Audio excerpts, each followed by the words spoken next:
Um, I see you were referred by your psychologist, Dr. Stockwell.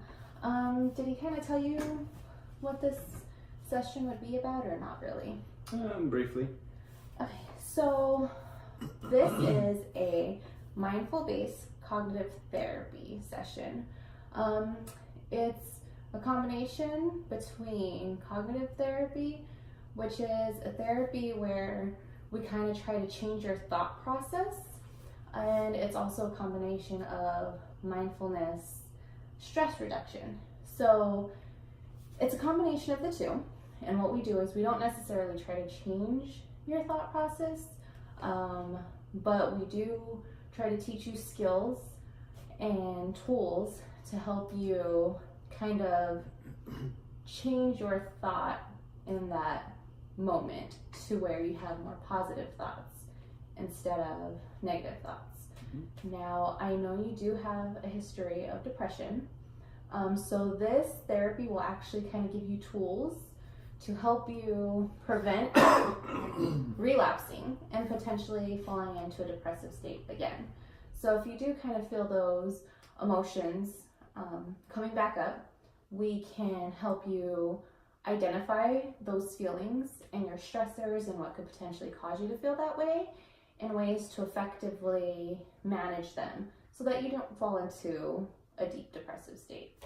Is that something that sounds like you'd be interested in? Yes, I think so. Okay, so do you want to kind of tell me a little bit about what had previously happened that kind of got you to see your psychologist initially? Probably just being at my last job, which was Banner. Working there for 2.5 years and seeing all the things that go on the corporate end, and not really enjoying it as much as I thought I would. Didn't think I thought I'd be helping more people, but actually when you hit the corporate side of things, you don't get to help as much, and they don't get to see, what you see every day. So kind of gets to you after a while.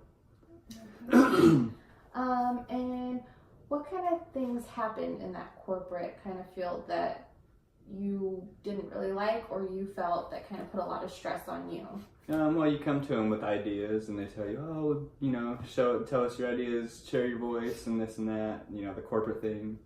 Trying to get ideas and stuff, but when you come to them with ideas and answers that you actually gathered from people that are actually in it, and you've been in it, and worked your way up from the bottom to the top, you would hope that they would kind of understand and see what you're going through and what your peers are going through, but at the end of the day, they just want data, and is it worth putting in, investing into it and things like that, and more employees and all that stuff. So it kind of sounds like to me that you kind of put a lot of effort into this place, and it really wasn't appreciated or kind of reciprocated back. Yep.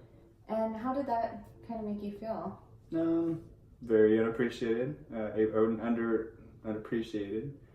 Almost like your ideas were good, but they just weren't good enough to make money for the company or save money for the company or anything like that. So, just at the end of the day, it's a good idea, but if it's worth it in the pocket, then it's worth investing in. But anyway. Now, did this affect any other aspects of your life, or was it just more of like a situational, depression? Like, did you only experience that when you were kind of at work, or did it affect any other components of your life? No. Well, stressing out at work, you always bring it home, no matter how much people say don't bring stress from work at home. But when you invest your time and your energy, and you want to be positive, and you start looking into leadership quotes and this and that, and you jump on board 120%, but then other people aren't on board with it, or they're just not positive, they're in a negative place, they just don't jump on board with you, and then, you're the only positive person, and everybody's all in this negative slump. But so you mentioned that a lot of people said don't take your work home. Do you feel that you did take it home? Oh yeah, definitely. I'm sorry. Oh no, go ahead. And how do you feel that affected maybe your home life? Just stressing about like, is everybody going to show up the next day? When they didn't, you got to go in earlier, make sure everything's covered. There's patients on the end of the line, like. So I mean, knowing that when you go home, not everything's taken care of because you know that somebody's not going to show up. You might be called in, or you got to be on call all the time, or things like that. So I mean, yeah, definitely the stress carries at home because you're constantly thinking about the place because you care about it so much and you care about your family so much. But you got to pay the bills, so obviously, and you're at work 90% of your life. It feels like, especially when you do overtime for a company that you loved at the time. But yeah, just your passion goes into it, and you kind of lack. I feel like when you go 120% one place, you're gonna lack somewhere else because if you're going 120%, you're probably going only 75, 80% on the other side, which happened to be home. Yeah. So it sounds like it was something that you really thought about a lot, even at home, and it kind of negatively affected maybe like your family. Oh yeah, definitely. And talking about things that I wanted to do at work nonstop. Obviously, your spouse doesn't want to hear about that. Your kids don't want to hear about that all the time. And if you're just talking about it, just drive everybody else crazy and yourself. Eventually, you just got to let it go. Just let it go. That's what I've learned. So, considering that you did get treatment for depression with your psychologist and you are no longer, do you feel like you are currently experiencing the depression that you once were? Or? I mean, there's some stages here and there where it hits, but nothing. I mean, I feel like it's helping. But yeah, just certain times where, like if work's rough or if I'm having like my stomach issues that stem from being at Banner with all the stress and stuff, then that's kind of when it hits again. And just the stress of thinking you might lose your job or you're not going to have enough money to pay the bills, or you're going to lose your PTO and all this stuff. It just stresses you out as well, which, again, makes you sick sometimes. But so it sounds like it didn't only affect you emotionally, mentally. It had a negative effect on your health as well. Oh yeah, definitely. I lost 14 pounds or something like that. Yeah. Well, one of the benefits of mindfulness-based cognitive therapy is it's kind of a holistic approach, which that means it doesn't only affect you mentally. It doesn't affect you just emotionally. It kind of has benefits to all components of your life.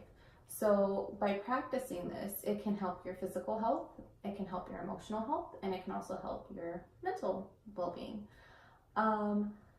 So do you ever identify any triggers now that you feel like maybe sometimes can kind of make you feel like you may be starting to feel how you felt before? Probably the underappreciated part, where you feel like you give people so much and then they don't give it back. It kind of triggers. Okay. Well, would you mind maybe participating in a little exercise with me? Sure. Okay. So the exercise I'm going to do with you, it's a skill that you can use when sometimes you may feel overwhelmed or you may feel that you just kind of are really struggling with your emotions and you just kind of need to kind of decompress. So what I'm going to ask you to do is if you can close your eyes and try your best not to think about anything. Now just kind of breathe in slow and exhale slowly. Breathe in slow and exhale slowly. Now I want you to visualize a candle. And we're going to sit here for about a minute. It may seem like a significant amount of time, but I want you to just focus on that candle and try not to think about anything else. And if you do find yourself starting, or your mind kind of starting to wander, try to refocus back to that candle. What if I'm visualizing this candle, but I see designs inside of the flame? Is that okay? That's fine. Okay. Just try to focus solely on the candle. I'm just saying I have a creative mind. I'm trying. So, okay, let's try this for just a minute. And we'll give about a minute.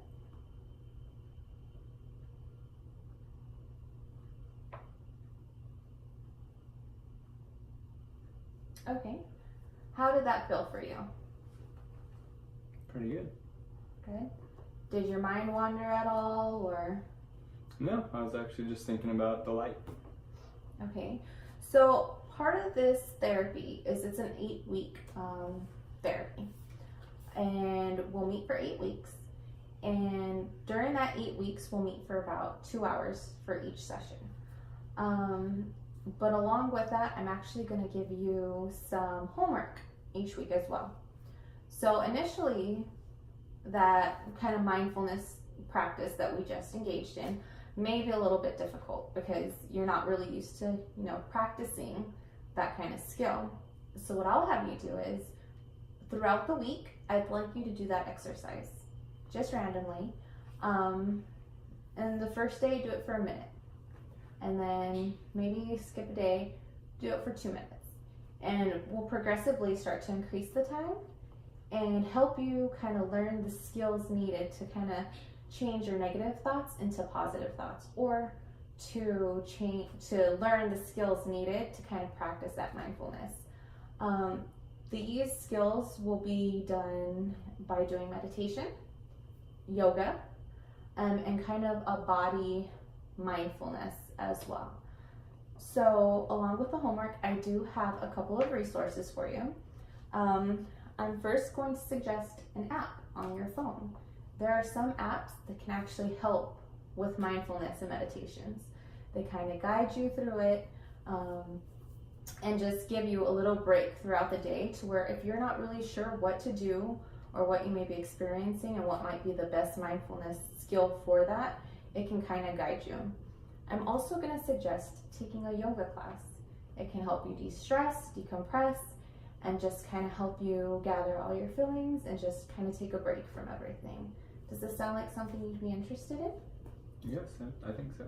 Okay, well then I'll schedule you for next week, and I look forward to seeing you again.